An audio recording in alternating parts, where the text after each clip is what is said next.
Hello and welcome back to another lecture of radiography.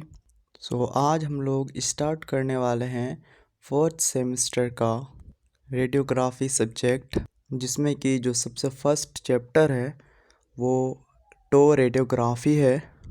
पीछे की जितनी भी लेक्चर्स हैं वो सारे थर्ड सेमेस्टर के हैं, तो थर्ड एंड फोर्थ दोनों सेमेस्टर हम लोग जो है साथ में लेके चलेंगे। तो चलिए शुरू करते हैं आज का हमारा ये लेक्चर। थर्ड सेमेस्टर के लेक्चर्स की तरह ही इसमें भी हम लोग वही प्रोटोकॉल्स को फॉलो करके जो है वो एक्सरे की व्यू निकालेंगे। तो सबसे पहले जो प्रोटोकॉल है उसकी एनाटमी तो एपी व्यू से हम स्टार्ट करने वाले हैं और इसकी एनाटमी सबसे पहले हम पढ़ेंगे। तो आइए देखते हैं इसकी एनाटमी। तो लिखा है कि numbering is started from thumb phalanges, यानी कि जब भी हम नंबरिंग करते हैं तो स्टार्ट कहाँ से करते हैं, फैलेंजेस से उसकी। तो उसकी फैलेंजेस में डिस्टल फैलेंजेस जिसमें कि वो 5 है, उसके बाद इंटरमीडिएट फैलेंजेस जिसमें 4 है, प्रॉक्सिमल फैलेंजेस जिसमें 4 बोन्स आते हैं। ठीक है, यहाँ पे इंटरमीडिएट फैलेंजेस जो है वो 4 ही दिया हुआ है, क्योंकि जो हमारी थंब है उसमें जो है डिस्टल और प्रॉक्सिमल फैलेंसिया आते हैं, सिर्फ 3 जो बोन होती है वहाँ पे नहीं होती है, लेकिन बाकी जो फिंगर्स हैं उनमें 3 होती है बोन्स फैलेंजेस में। उसके बाद अगर हम उसकी जॉइंट्स की बात करें, जिसमें कि पहला जॉइंट है मेटाटार्सोफैलेंजियल जॉइंट। ये जो जॉइंट्स है ये टोटल 5 जॉइंट्स होते हैं। सेकंड है इंटरफैलेंजियल जॉइंट ऑफ थंब, जो कि सिर्फ एक ही होती है। देन है proximal and still phalangeal joint, जो कि 4 है। एंड लास्ट है सिस्मोइड बोन्स, दो बोन आते हैं। ठीक है, अब यहाँ पे अगर हम इस पिक्चर पे गौर करें तो जो भी हमने बोन्स और जॉइंट्स देखे हैं, सारी की सारी जॉइंट्स एंड बोन्स जो है यहाँ पे इसकी एनाटमी में आपको दिख जाएंगी, जिसमें इंटरफैलेंजियल जॉइंट प्रॉक्सिमल फैलेंक्स 1 to 5 है। देन है मेटाटार्सो फैलेंजियल जॉइंट्स, है ना। देन है सिस्मोइड बोन जो कि 2 बोन होती है। उसके बाद द मेटाटार्सल्स जो कि 5 है। देन इंटरमीडिएट फैलेंक्स जो कि कितने हैं, 4 हैं। तो ये है इसकी कंप्लीट एनाटमी टो एपी की। तो अब हम बात करते हैं इसकी नेक्स्ट प्रोटोकॉल की, जो कि है टो एपी की आईआर साइज एंड पोजीशन। तो इसकी जो साइज है वो 8/10 इंच होगी या फिर 18 सेंटीमीटर बाई 24 सेंटीमीटर होगी। देन इसकी जो पोजीशन है आईआर इज़ प्लेस्ड हॉरिजॉन्टली यहाँ पे होगी ऑन दी रेडियोग्राफिक टेबल, यानी कि जो आईआर है वो हॉरिजॉन्टली प्लेस्ड होगी रेडियोग्राफिक टेबल के ऊपर।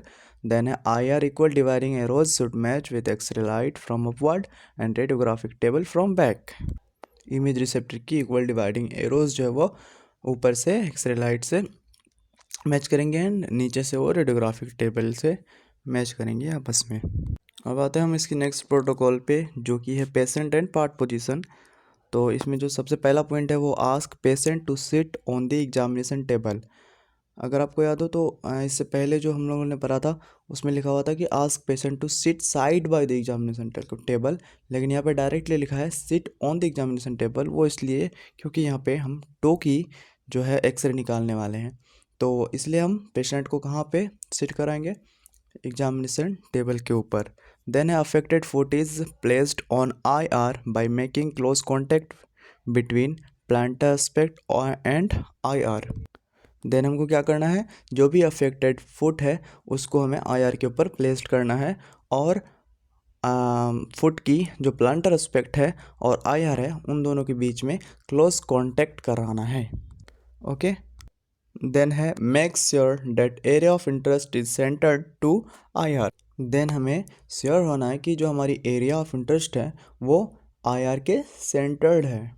ठीक है, देन है unaffected leg is flexed and positioned under the affected side leg for better stability. अब जो दूसरा वाला जो हमारा अनअफेक्टेड जो लेग है उसको फ्लेक्स करके पोजीशन क्या करना है, अफेक्टेड लेग के अंडर में मतलब कि कर लेना है, जिससे कि हमारा पोजीशन जो है वो बेटर होगा और स्टेबिलिटी यानी कंफर्टेबिलिटी होगी पेशेंट को। देन लास्ट है image should involve area of interest from toe tip to the base of the metatarsals, यानी कि जो कंप्लीट एरिया ऑफ इंटरेस्ट होगी वो क्या होगी, फ्रॉम टो की जो टिप है उस वहाँ से स्टार्ट होगी एंड बेस ऑफ मेटाटार्सल्स की, ये हमारी एरिया ऑफ इंटरेस्ट होगी कंप्लीट। ओके, देन हमारा लास्ट प्रोटोकॉल जो कि है सेंट्रल रे डायरेक्शन। तो सबसे पहला पॉइंट इसमें है S I D should be 100 centimetre, है ना, यानी कि सोर्स टू इमेज डिस्टेंस वो कितनी होगी 100 सेंटीमीटर होगी। Use collimators to reshape the tube light according to area of interest, area of interest के हिसाब से हमें ट्यूब लाइट्स को रीसेप करना है कोलिमेटर्स का यूज़ करके।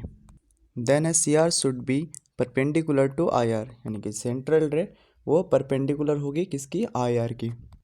देन है C R is directed at the third metatarsophalangeal joint in the case of all the toes are to be imaged, यानी कि जब हमारा ये केस बने कि सभी टोज को हमें एक्सरे इमेज पे दिखाना है तो सी आर कहाँ पे डायरेक्ट होगी, थर्ड मेटाटार्सोफैलेंजियल जॉइंट के ऊपर।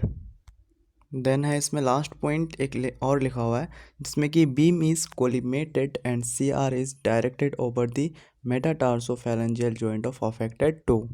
ऊपर वाली तो हो गई in case of all toes are in imaged, लेकिन अगर हमें सिर्फ पता हो कि एक ही टो कोई मतलब कि अफेक्टेड है तो उस अफेक्टेड टो के मेटाटार्सोफैलेंजियल जॉइंट के ऊपर हम जो है डायरेक्ट करेंगे सीआर को और कोलिमेट कर देंगे हम अननेसेसरी एरिया को।